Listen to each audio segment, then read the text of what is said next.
you doing, Dick? Well, now that. Yes. Well, the girl was wanting to get a picture of us, I think, talking in here, and she'd gone out, run out to get something that your daddy had wrote, and this boy, he's taping it for us. Yeah, they here now, Dick. I took them around up over at the Brown Mill, showed them the little old shotgun house your daddy lived in. You still there, ain't you? Yeah. Is the shotgun house still there? Huh? Is the shotgun house still there? Oh, yeah, and took them down there and showed them by the side of Aunt Alma where they used to live.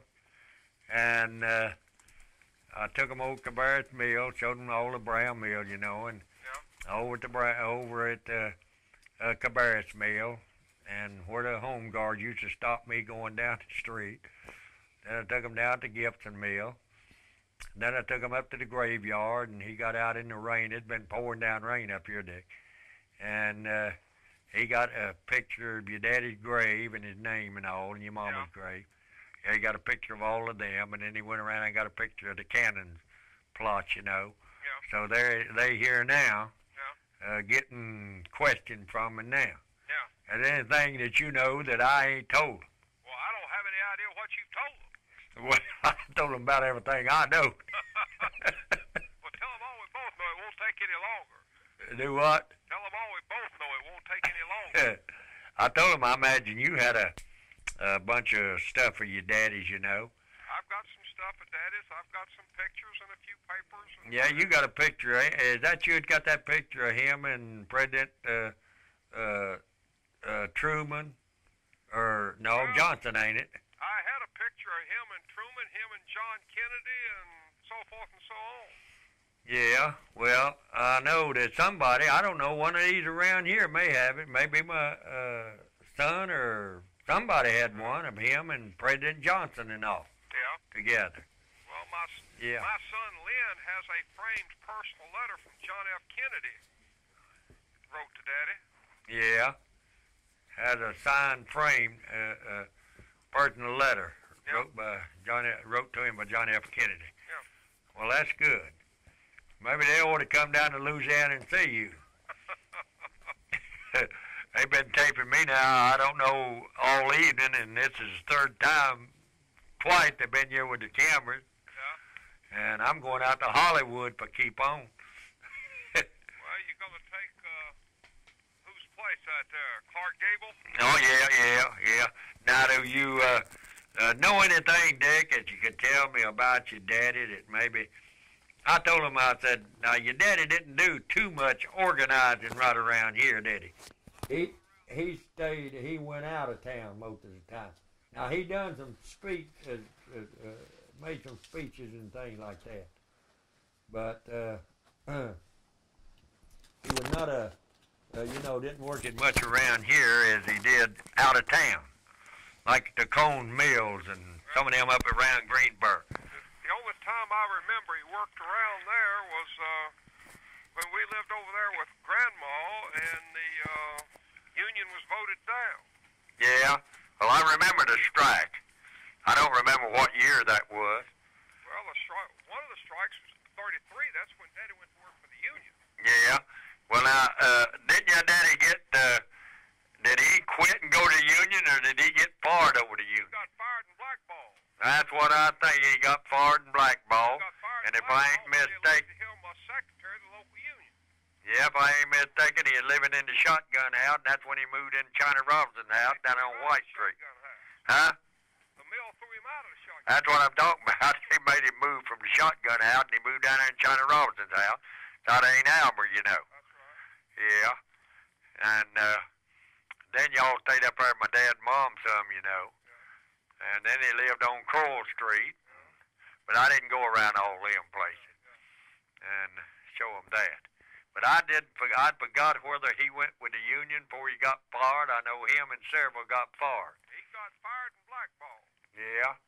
And so he went right straight on with the union, though. Yeah. I told Mr. Tony here, I thought the Lord had called him to be a preacher instead of, but he went into the union. Yeah. Yeah. Well, is any of them there now? Oh, yeah, they here now. They taking down what you're saying and all. Well. Yeah. If anything, you can tell them over this thing, tell it to him. Yeah, let me speak to one of them. Yeah. Now, here's Mr. Stoney. I'll let you speak with him. He got some letters notes your daddy wrote to Washington now. Yeah. Here he is, Dick. Hello. How are you?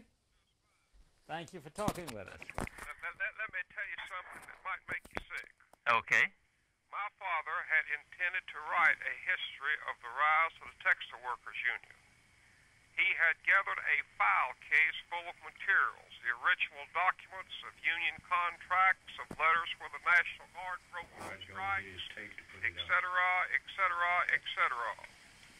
And just before Mother got so terribly sick, she decided to clean house one day when Daddy was not at home, and she burned up a file cabinet of letters from Franklin Roosevelt, from his Secretary of Labor, from this one and that one, and, as I say, original source documents of all kinds for the rise and spread of TWAF-LCIO in North Carolina and the southeast of the United States.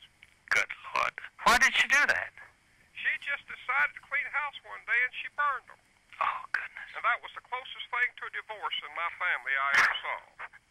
When my daddy came home and found out what Mama had done, he was not real happy. Oh, my goodness. But Daddy had planned, and Daddy had the ability to do what he wanted to do.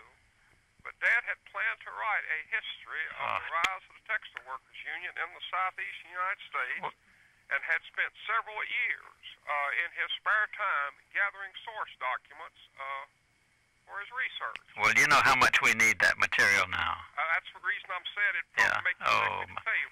I'm holding, by the way, Judy Helfand, who's co-directing this film with me, is just a wonderful research person, and she's been right the way through the National Archives in Washington, and she's found a number of letters which your father wrote to different agencies in Washington trying to get justice for some of the people who were mistreated after the strike.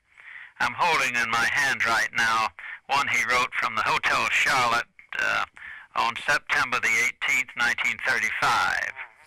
It's to Samuel R. McClure, Executive Director of the Textile Labor Relations Board in Washington. Dear Mr. McClure, I'm writing you in regard to the cases of discrimination against the Cannon Mill, Plant 6, Concord, NC. As you know, these complaints have been filed several times with your board, and as yet we have not been able to have these employees reinstated. We've also filed these complaints with the Atlanta office of the original board, etc., etc. It goes on. As yet I've not been able to find out just when the new setup will start functioning. You know, the New Deal kept changing agencies. Yeah. And so he says he's going to continue with it. And to show how doggedly determined your father was, 2 years later, these people actually got some compensation. Well, my father believed in justice.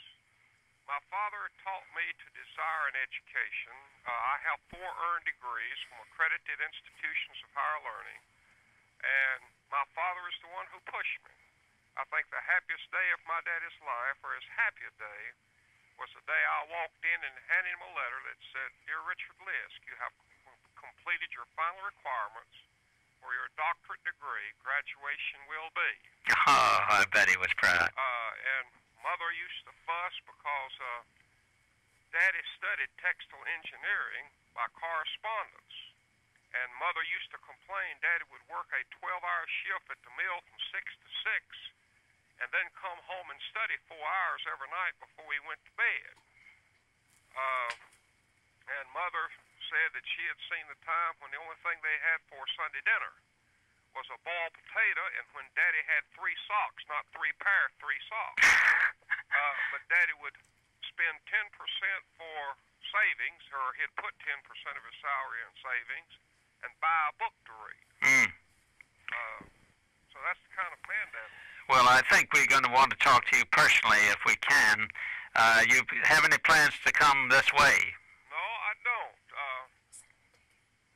In fact, ordinarily I would like to come that way, but my church is a 3-man church staff. Except for the fact I'm looking for 2 church staff members right now. I see. I had 2 staff members just accept other positions and resign, and so I'm covering 3 jobs right now. I see. Were it not for that, I'd love to come to North Carolina because that's where my folks are, and of course Sure. Mom and Dad are buried there, and all my kin folks are there. I'm the only member of the extended family who's out here in the middle of nowhere. Uh-huh. But I would be happy to visit with you by phone or share with you anything I have. I have some letters, some documents, some pictures of Dad. One of my sons, I have a son who's an attorney, and one of his possessions is a personal letter to my father from John F. Kennedy that my son had framed and stuck up on the wall of his office in his law. Mm-hmm. So anything I can do to help, I'd be happy to share with you. Okay, well...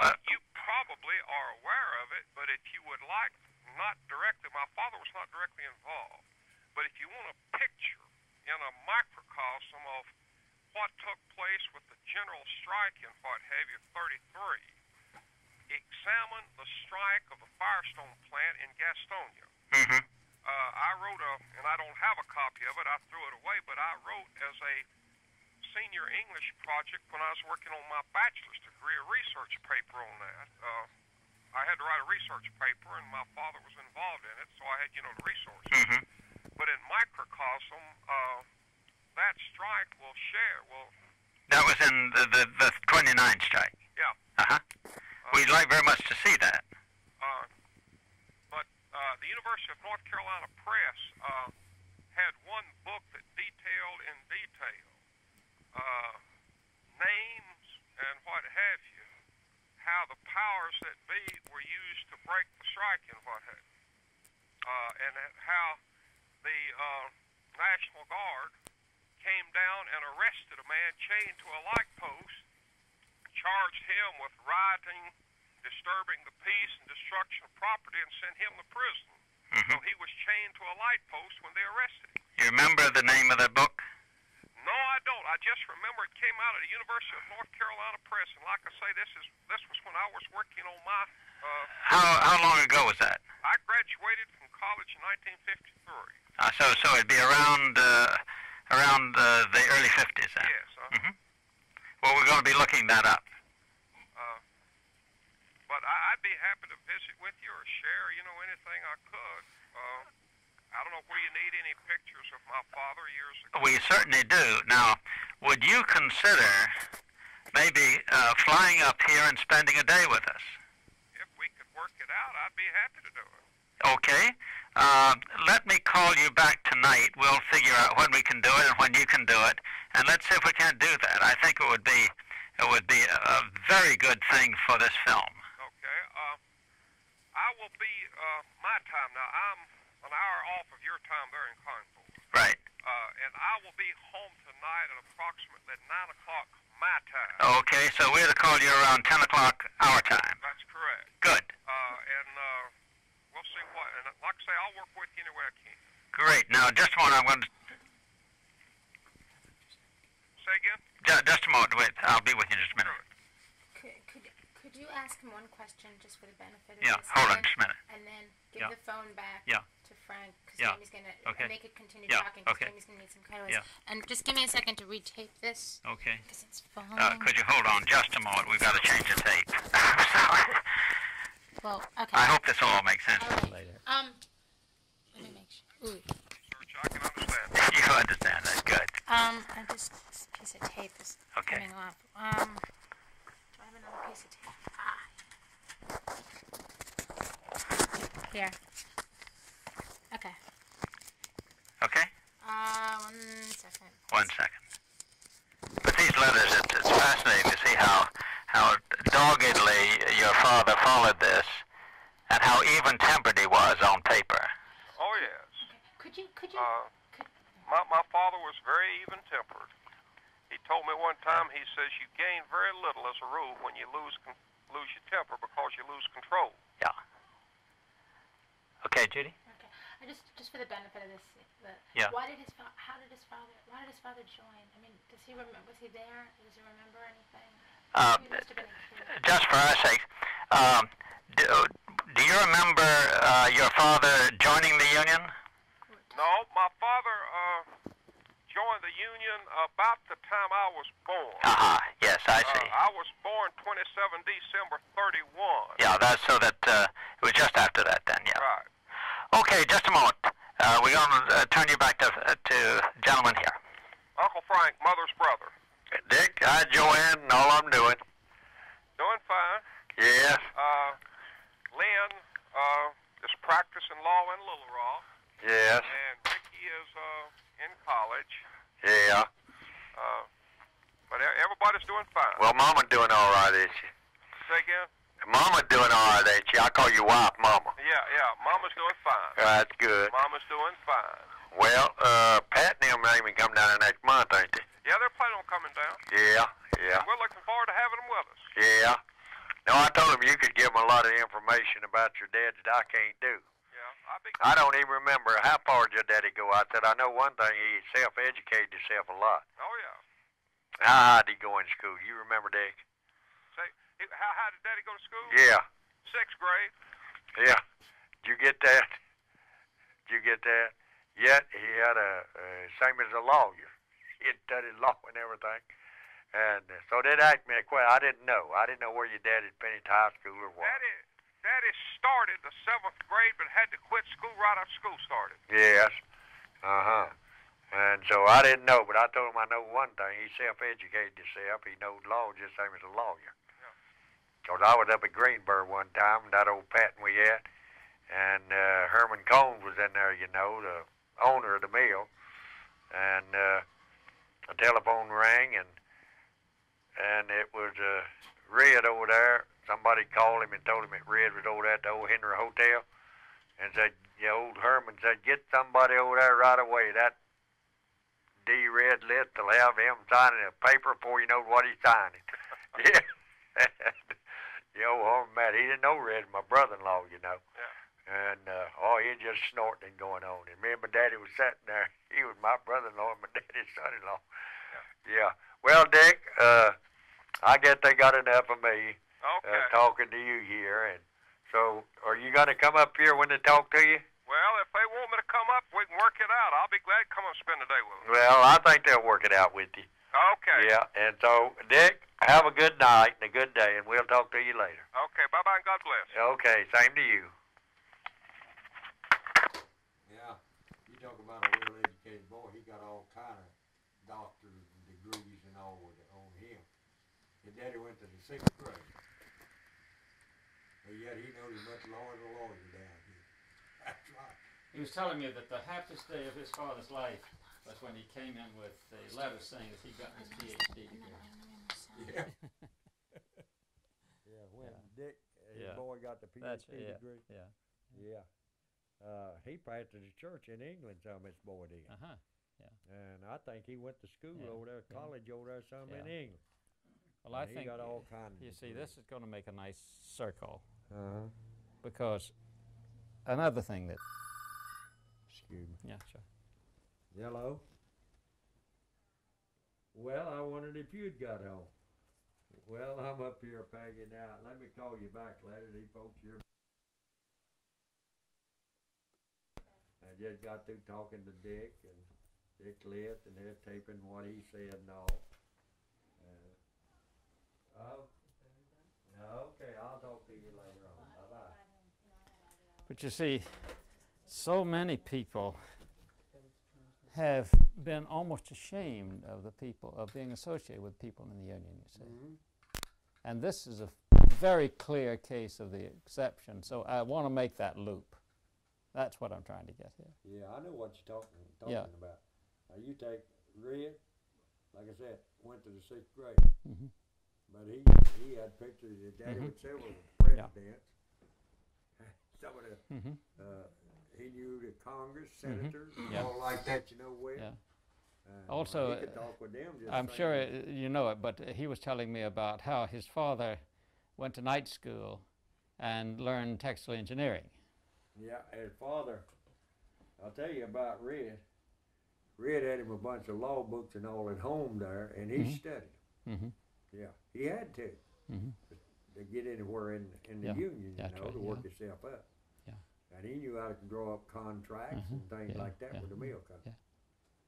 See, that's why old Herman Cohn wanted this fellow to get his lawyer to get over that old Henry hotel. Yeah. Red would have him sign the contract that he had drawn up before he knew what he had signed. Yeah. He's a smart boy. And you take Mr. Stoney, a lot of boys didn't even finish high school, but they went somewhere in life. Sure. Yeah. That's right, they went somewhere. Yeah. And let's be fair about it. 6th grade then was, you knew a lot more than you do in 6th grade now. Yeah. You know what I mean. Oh, Lord, yeah, they coming out of college now. They can't even write their own name. Yeah. It's a shame. Yeah. Hey, Dad, we're working on your mic as we look. One of the reasons we're so interested in talking with Red's son is that a lot of people have been ashamed even to be associated with organization back then because of the climate of opinion that's been set up by the power structure. And here's an example of a fellow who's proud of his father and and knows why he should be proud of his father. So we're trying to make that loop. Oh, yeah, well, see, Red was forward and blackball. You know what I mean when I talk about blackball? Yeah. He couldn't get a job nowhere, say. But the union just took him right on and gave him a job as an organizer and put him to work. And he went to work and built himself up in the union, say. Yeah. Just, say for instance, I'm not boasting on myself, but I never finished high school. But maybe sometime I get a chance, I'll show you the building I built up yonder. The Lord let me. Big nice brick church. I don't know how many acres of ground got. Big fellowship hut back there. And yet I'd done what some of the fellas that finished college and seminary had never done. And tell you the truth, I'd making more money than some of them when I preach. See, it's whether a man wants to get ahead in life or not. You know, you take a lot of people, and you take a lot of people that's in the cotton mill. That's all they wanted to do. They never wanted to get any higher. Say, for instance, a man going to mill, a young boy going to mill as a sweeper, that's all he wanted to do the rest of his life. I wasn't like that. I went in as a sweeper, but I wanted to get up higher than that. So I got up to head loom fixer in the mill. Well, didn't they buy a lot of those people off from being in the union by saying, we're going to give you a little better job if you tell on other people or report things? Well, if they did around here, I don't know anything about it.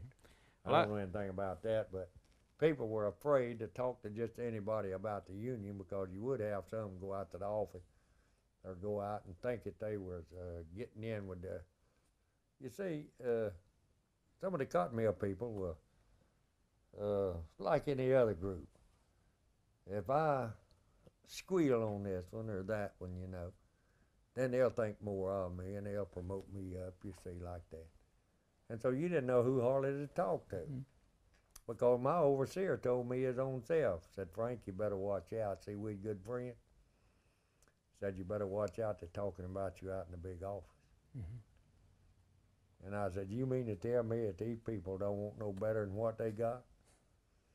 I said, if they don't want no better than what they got, then I quit. I did, I just stopped. But see, they was out there talking to the super and them, and my overseer was out there, and he heard what was going on and all, and he just gave me a warning.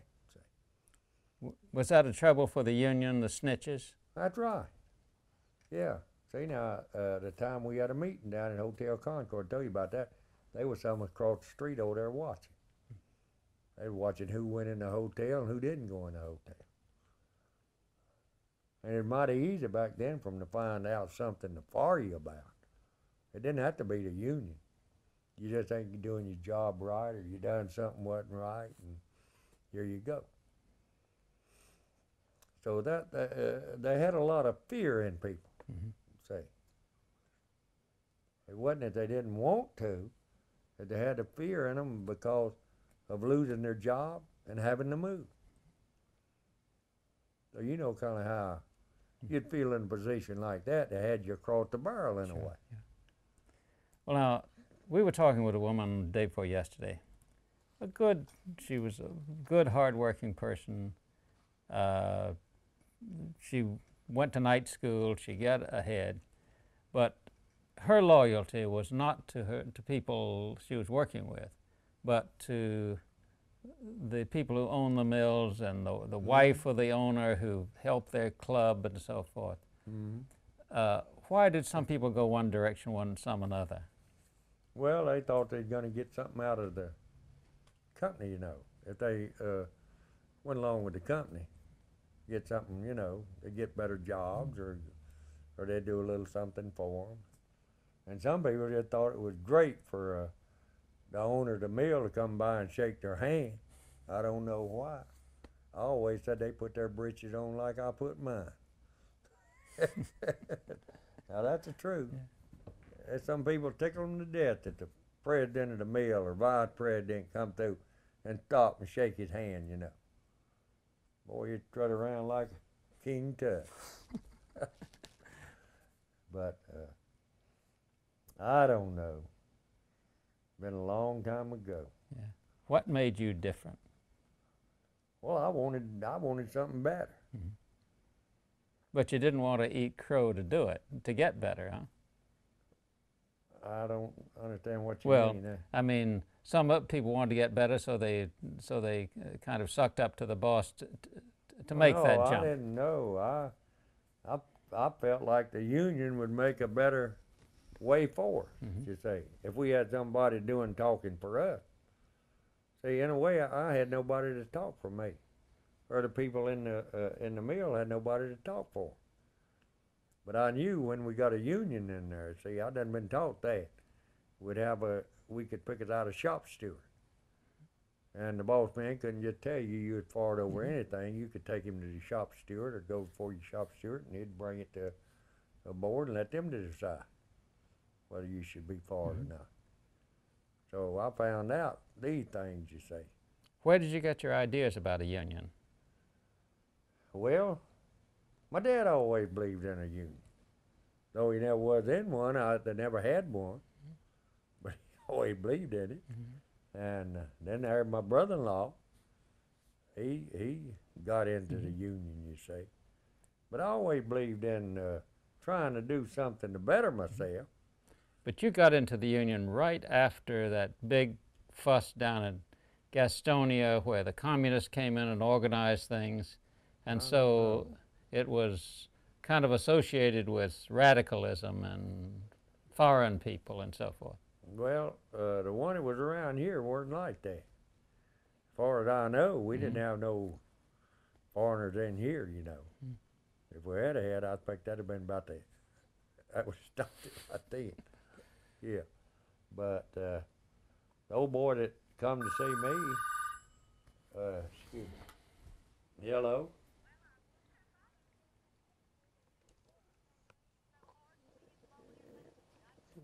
Bye-bye.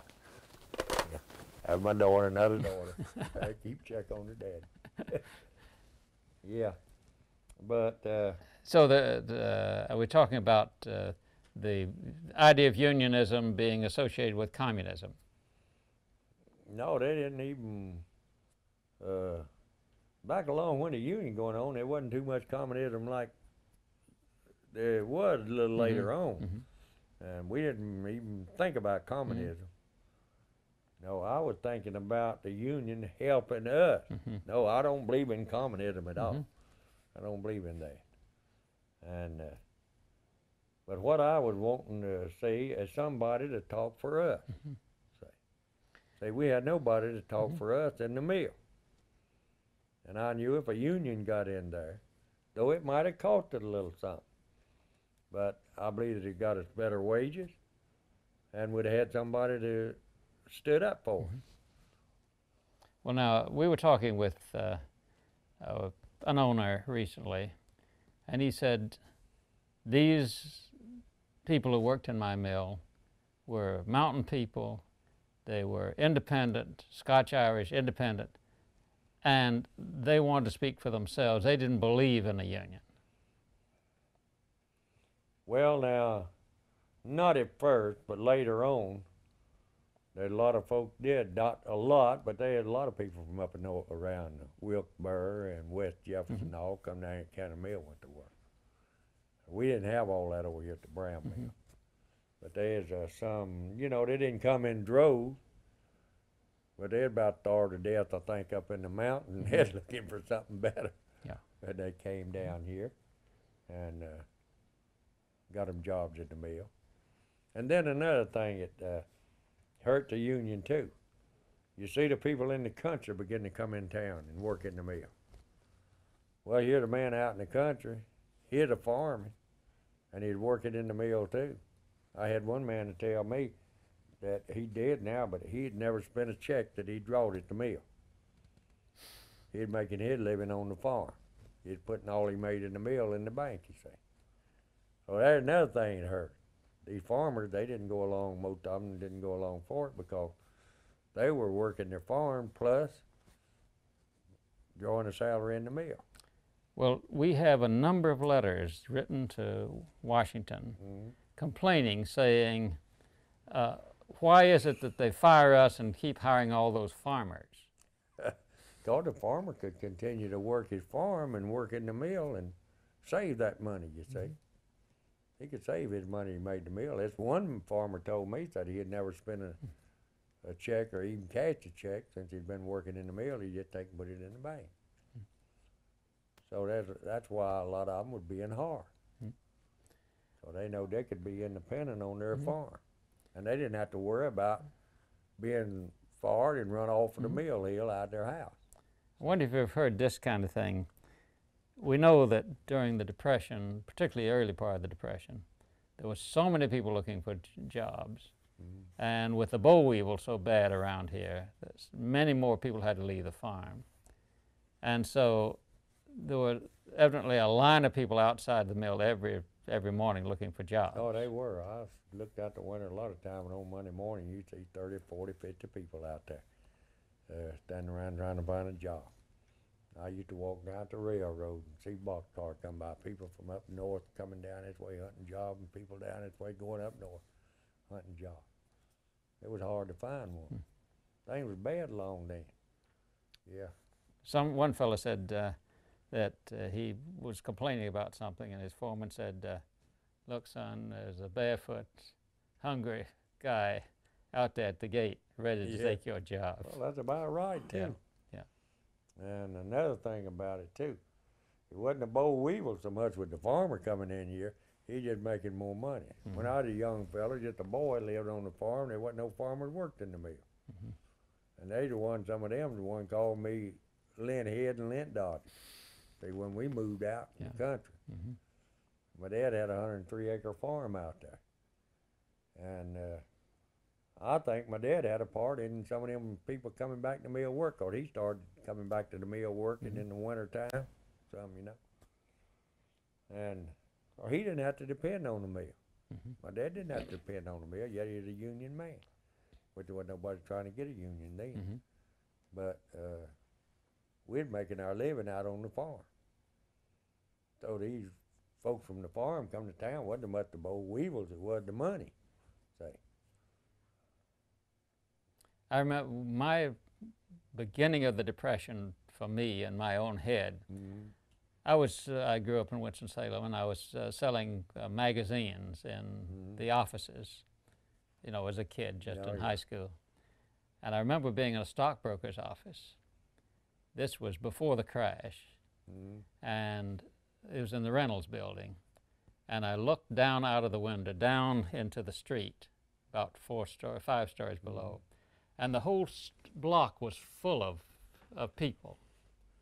And I found out that was people had come from all over western North Carolina, because the word had gotten out that Reynolds was going to hire about 20 more people.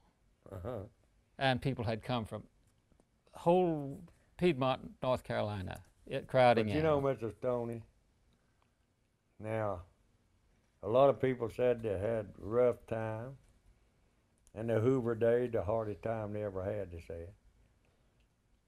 But I'm not saying that because you're my daddy. He's a little bitty fella like you.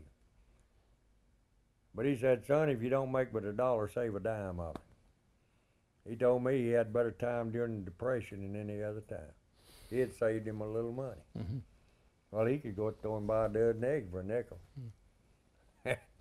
See? He had a little money to buy it with. Yeah. Mm-hmm. People that had saved a little bit of money when the bottom fell out, well, they could buy it there for a little or nothing. Mm-hmm. See what I mean? Well, he didn't have much when he died. He didn't have nothing, you know, except his home. Mm-hmm. That's all. But he always had a little money in his Yeah. pocket. He always tried to save a little money. So when the crash came and the mill was shutting down and all, he had a little money to carry him through. And he said, I got along better then than I ever did. Oh, see, he's a red hot Republican, you know. Republican? Yeah, I'm not either one. What's Yeah. a Republican doing in North Carolina? Oh, he's a red hot one. Oh, we got a Back then, I we mean. got some strong ones now around Yeah, here. yeah. Well, Used to, they didn't allow them to be Yeah. around here. Well, I know I spent part of my childhood in Yadkin County. I grew, born in That's where my Forsyth daddy come County. from. And that was a Republican. Oh, everybody there Yeah. voted Republican. Well, yeah. that's what my daddy Yeah, was. I yeah, guess that's yeah, where he got it yeah. from. Yeah, he was strong Yeah. Republican. Now he didn't get out and work in Yeah, the party yeah, or anything like that. But I think that's kind of But, traditional. They've been Republicans ever since Oh, the yeah. Civil War sometime. Yeah. Growed up at it. Yeah, that's right. I ain't never understood the colored people in a way. Abe Lincoln is the one that president, Mhm. Republican, that set them free. Yeah. And most of them now vote Democratic. You know why? All the Democrats try to help more. I've said this myself. Sure. I've said this They got myself. good sense. The Republican Party is the wealthy man. You take Bush and Reagan. I say this, Mm-hmm. my son now, he's a Republican, got a good education. But I told him, and he agrees with me, that Bush and Reagan just a millionaire's man. It's all for the big man. But I don't believe this fella running right now for president is a presidential for president. I just don't like his thinking. I don't like his looks as a president. Just tell you the truth. Yeah, I know what you mean. Yeah. Well, Now that fella that's vice president, I believe would have made a better president than you the one that's mean running for president. you mean Quayle? No. Oh, I'm you mean- talking about oh, the Democrat. You mean Al Gore. Al Gore? Al Gore. Yeah, I'm with you. Yeah, I say yeah, I think okay, he'd have made a okay, better yeah, president than the one the boy that's running. Yeah. George, I just have one question. Yeah. Daddy Okay. taught him well. Can you Yeah. just lean over? What is he, what does he think the impact has been 57 years later since they didn't get the union? 59 years. 59 Yeah. years Yeah. of not being, since they weren't able to talk for Mhm. themselves. Yeah. Yeah. Since he wanted to be able to talk for What himself. she's wondering about is, Play it as if it's your Play it as question. if it's your question. okay, the He for- wanted to talk for himself. okay. that was it. you say that you wanted to be in a union so you could talk for yourself, and you didn't get it. Well, got I it. wanted to be in there Yeah. so I'd have somebody to That's talk right. for me. Yeah. See, because I could talk for Mhm. myself, but that wouldn't do me Yeah. a bit of good. Yeah. If the boss man said Yeah. you fired, I'm fired. You know what I mean? I never Yeah. was fired, but he could have said Mhm. that. And what resulted from that? You're not having a union, not having somebody to speak for you. Well, the result was that you just done what they told you. Hmm. You got to do what they told you to do. Well, now here we are 59 years later. There has been almost no union in textiles. Hmm? What effect do you think that's had on this town, for example, Kannapolis? Well, I tell you the truth, I just don't know, but I'm going to tell you this. Mhm. But I think it's practically the same way it was back when I was coming along. They got the people scared to death. The colored people in the canning mill now is what's helping to push them. But they still afraid of their job.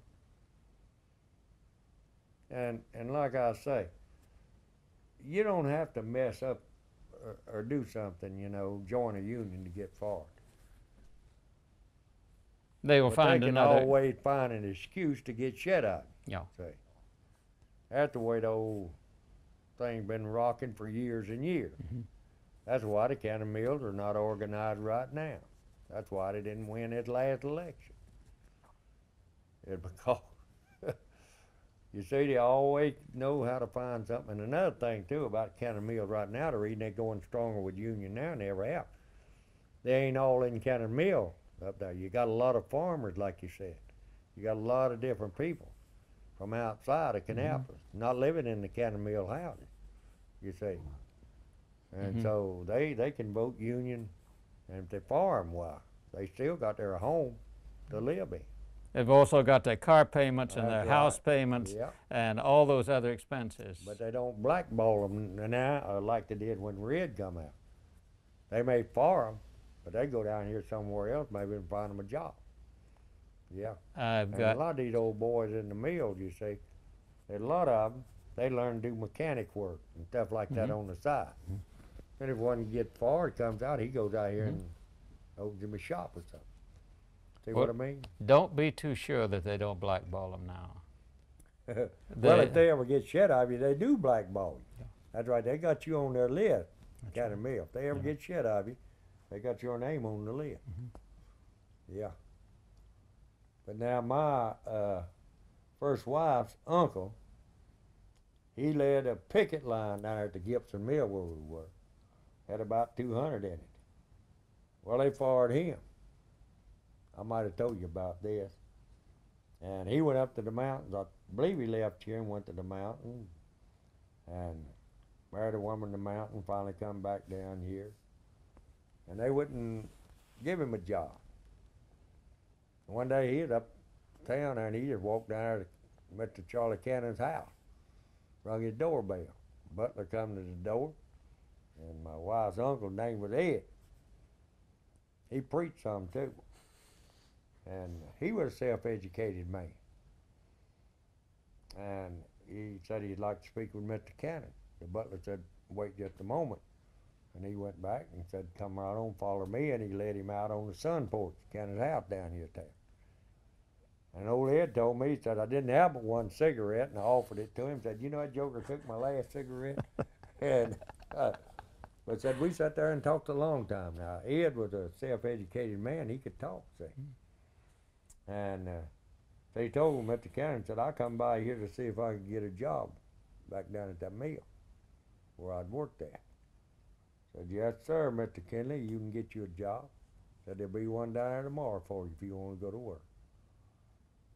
Old Ed told me, that he went home, had his wife pack his dinner the next day, and he went down in the mill, and the superintendent saw him and said, hey, Ed, said, got a job for you. He said, I know you got a job for me. I'm going to tell you when I want to go to work, what shift I want to work on, see. And he went to work. Yeah. Charlie called down there and said, put him back to work. See. Well, it's interesting that that those of us who weren't in the mills can be completely ignorant of what really went on. I was reading the Charlotte Observer recently, and I found in the middle of a story news about my own hometown, Winston-Salem. And it said on the 6th of September that the flying squadron came to Winston-Salem, closed down Arista Mill, and then went on to Haynes Knitting Mill, Hosiery Mill, where they were met by civic officials with machine guns, tear gas, and other weapons, and were discouraged. In my own hometown, I knew nothing about this. I had no idea that kind of thing was happening. Was Reynolds Tobacco Company organized? It was organized. Reynolds Tobacco Company was not organized at that time, no. But this was, I had no idea that this kind of thing was going on. Yeah. Well, it's a lot of things went on back then that people don't realize. Yeah. That's right. Well, Brother Tony, don't you think this is long enough for today?